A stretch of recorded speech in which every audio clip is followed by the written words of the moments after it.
What's going on, guys? The Inside the Blue podcast, and today we have a Yankees preview of the playoffs. Of course, we just found out that the Kansas City Royals and the Detroit Tigers are moving on, and the Detroit Tigers are taking on the Cleveland Guardians, and the Kansas City Royals, who defeated the Baltimore Orioles, are taking on our New York Yankees. It's time for playoffs.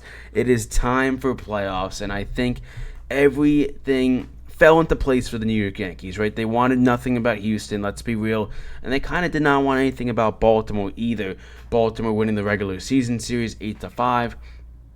But something to take into account is Kansas City played a good series, and the Yankees have not had any action. I think that's probably the biggest question so far heading into this series is how much of this delay is going to impact the Cleveland Guardians and the New York Yankees. And for me, I think Game 1 might be different than maybe people think. Of course, Garrett Cole is going to get the ball against Michael Wacha, and Carlos Rodon is going to get the ball for Game 2.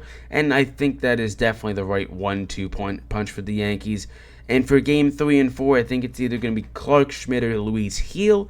I kind of anticipate Luis Gil to go Game 3, and they might use Schmidt out of the pen. But Matt Blake did say that Clark Schmidt is going to be that Swiss Army knife. He's going to be coming out of the pen. He's going to be coming to start a game. So definitely be on the lookout for Clark Schmidt and how they utilize his role. They used him in the bullpen before.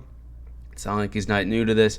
I think Luis Gil coming out of the bullpen would be fire. A little 99-mile-an-hour gas coming out of the pen. The Yankees have a good pen. They have a lot of good things, but so does Kansas City. We cannot discredit them at all. They have really solid pitching with Seth Lugo, and of course, Salvi Perez in the playoffs is always something. Bobby Witt it's a stud. It's gonna be a very fun and anticipating series. And for me, when I was first going into the playoff format, I really didn't know what we were going to get into. I didn't know if we were going to take on Baltimore. I didn't know if we were going to take on KC. I did mention that the AL is wide open. I have said that numerous times now, and it's clear. Teams are making noise, right? Cleveland Guardians are, the top spot with the Yankees. Did we anticipate that maybe at the start of the year? Did we think maybe Houston was going to take that spot? Houston was playing out of a wild card this year. They've made the postseason. They've made the World Series, numerous appearances in a row. And now there's a new team that's really going to probably take top of that, right? Because we don't know what the Houston Astros offseason is going to look like. But did we see the Detroit Tigers and Kansas City Royals take care of the Baltimore Orioles and Houston Astros? I don't think so. I definitely saw there was a chance that KC was going to upset the Baltimore Orioles, but I didn't know that Detroit had enough to beat the Houston Astros just because it's a track record of Houston. They've been so good in the playoffs. They've been going to the World Series numerous times in a row, and now they're out. And so is Baltimore. The Yankees could not have asked for a better start to the wild card series, and they haven't even played a game yet. They have not played a game yet, which is unbelievable. Now, of course, I've said it before, don't take KC like there's some walk-in-the-park team. They have some talent. Of course, the Yankees won the season series against the Kansas City Royals, but don't take this team lightly. They have a good pen. They have a good enough rotation that can get them in games. Seth Lugo is really good. He's got nasty stuff. The Yankees were struggling against him this year, but regardless, Juan Soto is here, and so is Aaron Judge. And those two guys alone, of course, have to play really good. It can't just be Juan Soto, and Aaron Judge, of course, has to step up in the playoffs, and everyone does. Now, I'm not just, targeting Judge that he needs to be really good, but if Aaron Judge is really good, it only helps the Yankees' chances of going to the World Series for the first time since 2009. And I know it's crazy to say that the Yankees have not been to the World Series since 2009 where they defeated the Phillies.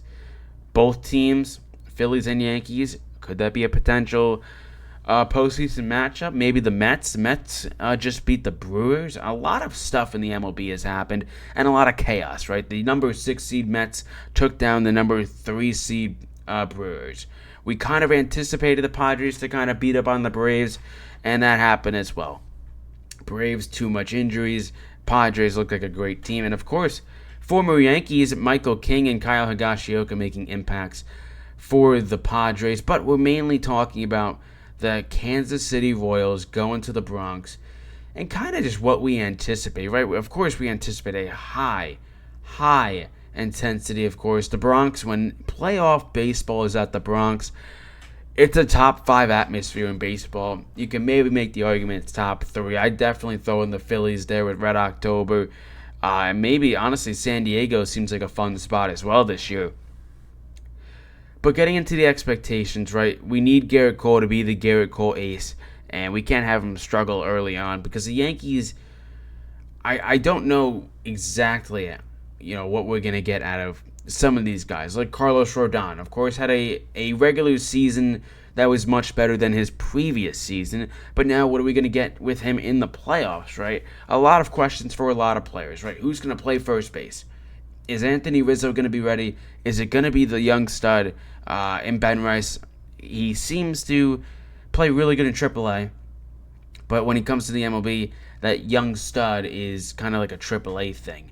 But let's hope if he does play, gives the Yankees a fun lefty bat. Let's hope he can produce, because if the Yankees can get production, of course, from their 1-9 guys, it's only going to help them in the long run because they cannot rely on Soto and Judge to carry them to a World Series. It just cannot. And I think there's a lot of guys in the locker room that can have really good postseasons. I think Anthony Volpe is a guy that, what type of postseason are we going to get from that guy? What are we going to get from the left field war between Dominguez and Verdugo? Who's going to kind of take that spot? Because I think if one guy is playing really hot, it's going to be hard to get the other guy in my opinion. Like if Dominguez is struggling early on, it's kind of Verdugo's spot to lose in the playoffs, and it's such a tough thing for a manager to make those type of decisions, and for the rotation, for the starting lineup, because if Verdugo is playing really good, and when Dominguez gets that one, the 2 at-bats and all that, and he plays good, and he plays a good series, then you go into next series, and you're like, who do I start? And it only makes tough decisions for Aaron Boone. He's got a lot on his plate right now. He's got a lot of decisions to make. Does Clay Holmes re-earn the closer spot? Is it Luke Weaver? In my opinion, I think it should be Luke Weaver. I don't even think we should make a consideration. I like Clay Holmes better in the 6th, 7th inning, and you can give the ball to Jake Cousins / Tommy Kahnle in the 8th inning, and Luke Weaver could be that guy in the 9th inning. That's how I feel about the bullpen right now. Don't think we're going to see Mark Leiter on the postseason roster. I don't know what we're going to get with Marcus Stroman. Of course, Nestor Cortez is going to be out with an injury, so that's a tough blow because I really like Nestor coming out of the bullpen. I thought he was going to be a bullpen guy going into the postseason. Now it looks like he's going to be a definite coming out of the pen, and I don't hate it. I really don't. I think Nestor has nasty stuff. I think he's a guy that he's not your normal relief pitcher. He's got stuff that can work. He's not going to blow you with 96 by you, but he's got stuff that he makes things work and he gets outs and he eats innings. So, but if we even want to see Nestor, because I don't think his return is till the ALCS, you got to take care of Kansas City, and Kansas City is a good team. Overall, they have definitely changed their culture with Bobby Witt and a few other young studs, and they're in the playoffs. They just got their first postseason win since 2015.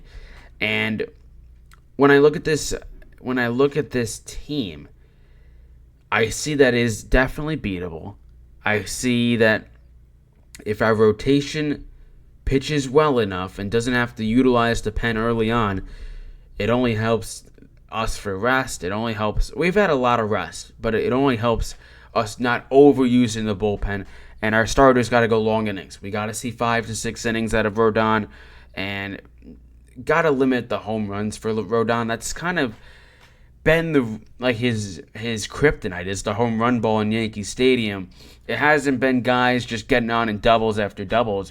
You see Rodon letting up home runs and home runs. So we'll see how he does this this postseason. Sorry, a lot of questions, of course, with this team. And like I said, getting back to Anthony Volpe, is this the Anthony Volpe we're going to get, the 240 hitter, the guy that's inconsistent? or we can get an Anthony Volpe that's electric on the base paths. He's electric hitting, and we know his defense is elite. I can definitely say his defense is elite. I could definitely say it's definitely above average. It's Gold Glove material. But when it comes to the bat, you're kind of looking at like average, below average, 240, 700 OPS. That doesn't cut it. When it comes to postseason baseball, we can't have slumps. Like, we can't have slumps and slumps and slumps and slumps. You got to figure it out, because you're not playing in a 162-game series.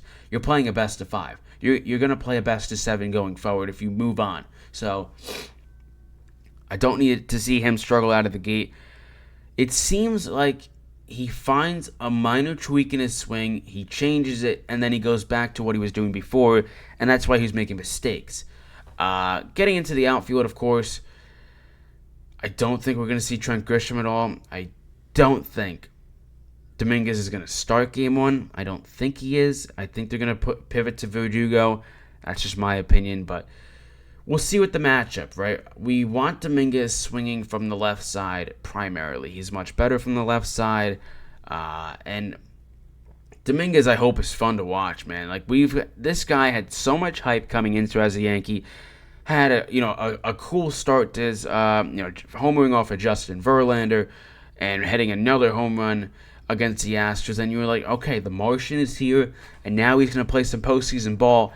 But then he gets injured, and Verdugo takes over. They trade for Verdugo in the offseason, and I have been critical of Alex Verdugo, I won't lie, because the trade-off, it kind of seems like the Yankees kind of lost a trade with how the expectations from Verdugo were and the reality, right? He was hitting, 240 maybe, something like that. He was heating up towards the end, but he's normally around a 260 hitter. The one thing I do like about Alex Verdugo is that he doesn't strike out that much, but when he puts the ball in play, it's double plays.